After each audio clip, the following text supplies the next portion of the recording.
Population Day today, and we invite you to call us in at the number on your screen, 011-714-6841 or 68417. That number is on your screen, so you can give us a call and tell us about what you're thinking about World Population Day in terms of planning, family planning. That's the main theme.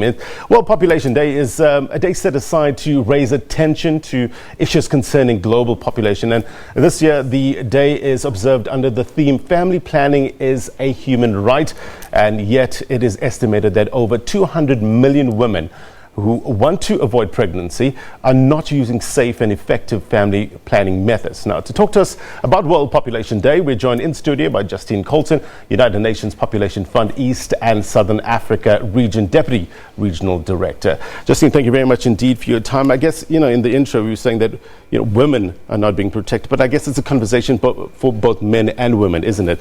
Give us the significance of a day like this. So I think the reason why we're focusing on family planning as a human right, that's not a new thing. So 50 years ago, so 1968, the world declared and agreed that family planning was a basic right. And yet what we know today, if we look specifically at East and Southern Africa, 1 in 4 women need a family planning method, i.e. they're sexually active and they don't want to have children at this point.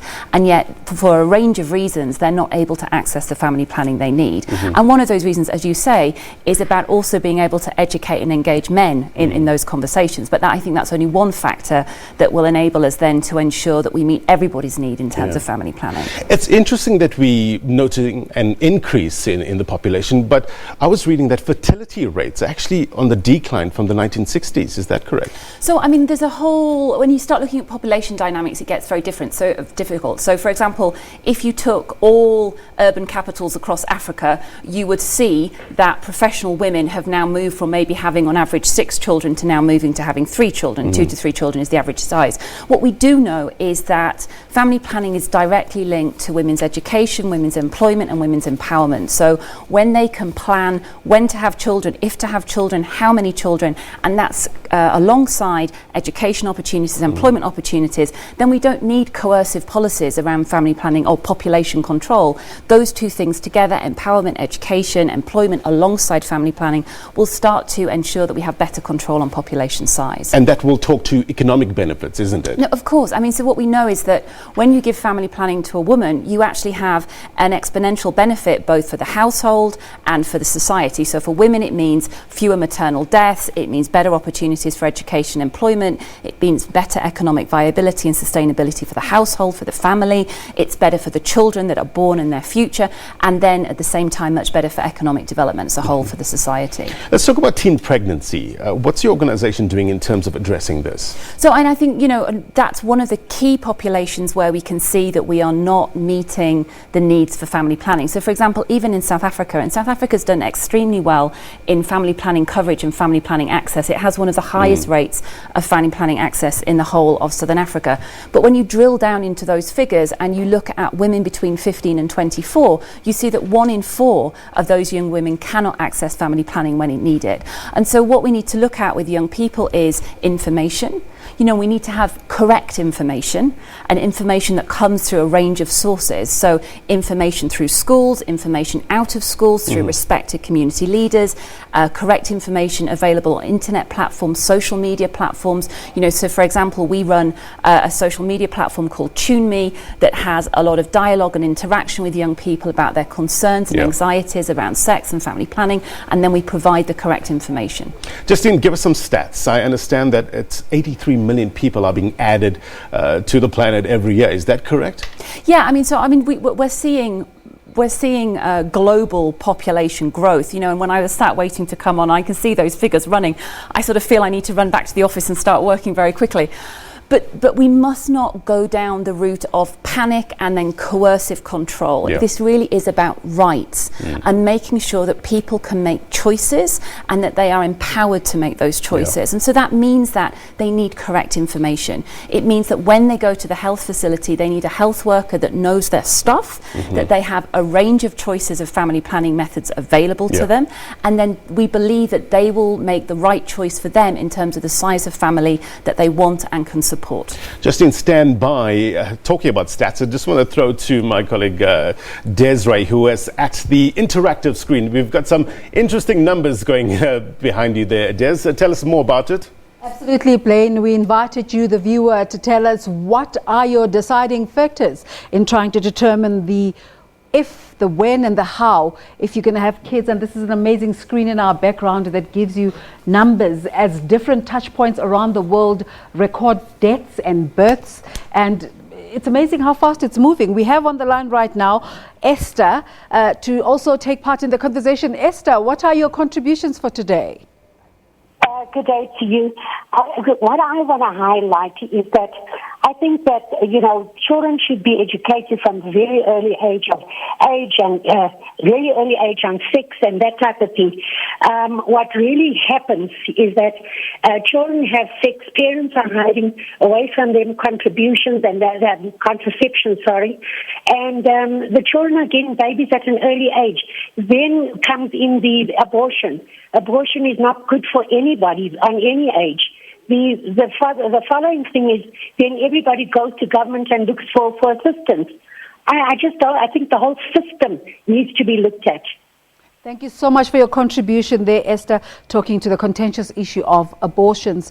And it's always a heated one because it includes women's rights and religious considerations. But Blaine, you can continue with your conversation. Yeah, Justine, the caller, Esther, saying education at a young age. You would agree? Completely. And I mean, we have a whole package of what we call age appropriate. So what you would discuss with a 10-year-old is different to what you would discuss with a 16-year-old. But we do believe that the earlier you start that conversation, and it's not just about facts, it's also about building life skills that enables young people to be able to negotiate and make decisions when they face difficult situations. We believe that's key. Go around the globe. Which country has nailed us down in terms of this education? So I think we have a lot of good examples, but I mean, even across East and Southern Africa now, I mean, we're seeing countries, I mean, such as your own. Yeah. I mean, we're seeing, who are actually starting to put quality, what we call comprehensive sexuality education into curricula in schools with teachers who are trained to deliver it. So, I mean, I think we really are seeing progress. But, the reality is, I mean, I can remember being at school as you can. Yeah. We didn't listen to everything the teacher told us, did we now? So, as well as having that more formal communication, we need to be reaching young people in a range of different ways. The thing for me that's fundamental is we do not want our young people to learn about sex and the facts of life from pornography. We must be counteracting that. It's also about the conversations we have in our households. Yeah. So what are we saying to our children when we go home? How are we creating an open space for them?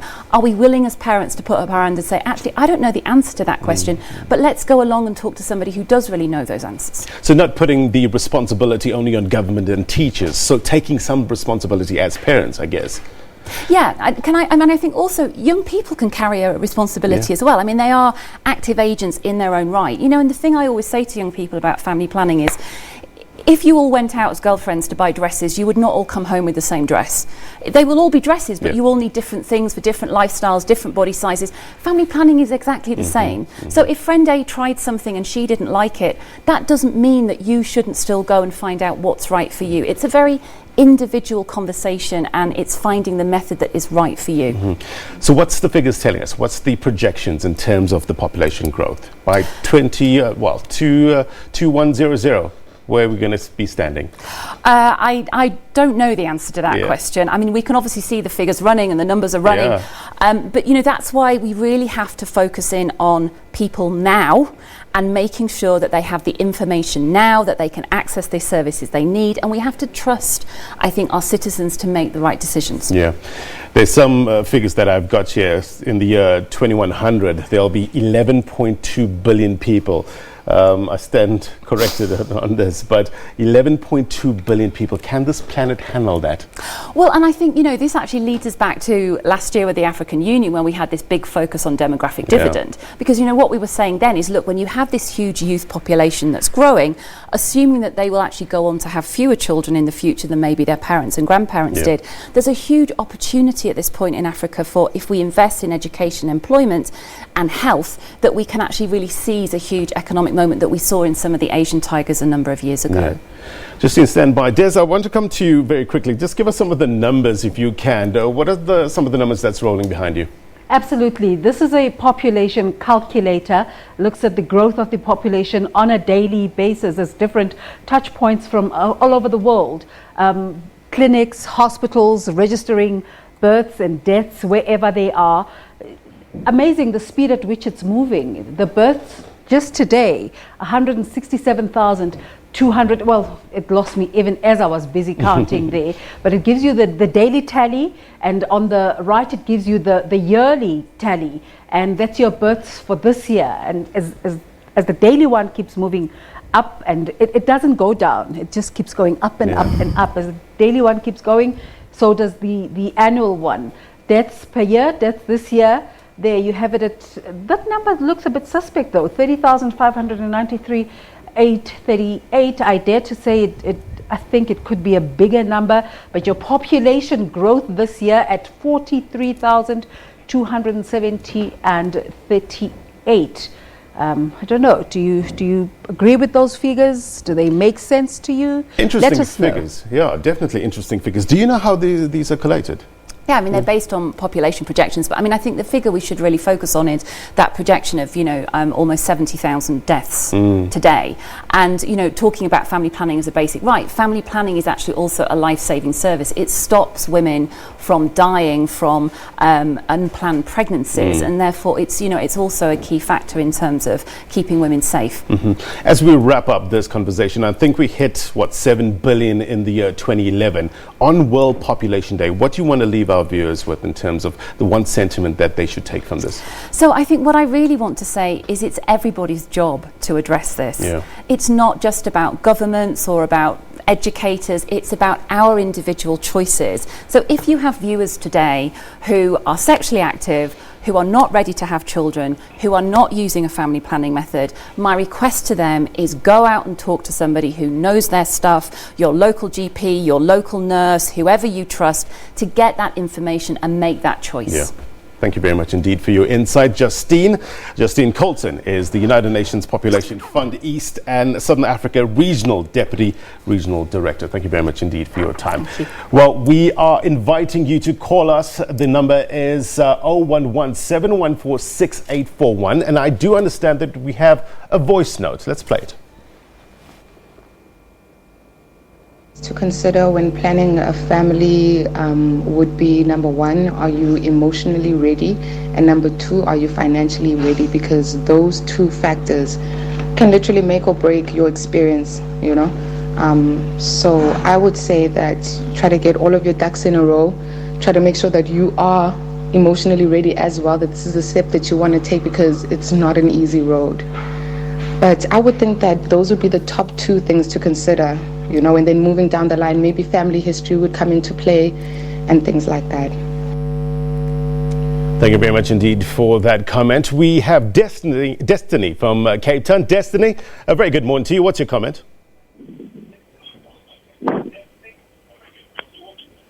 Hi, good morning, sir. A very good morning. What's your comment? It's World Population Day. What do you think about it?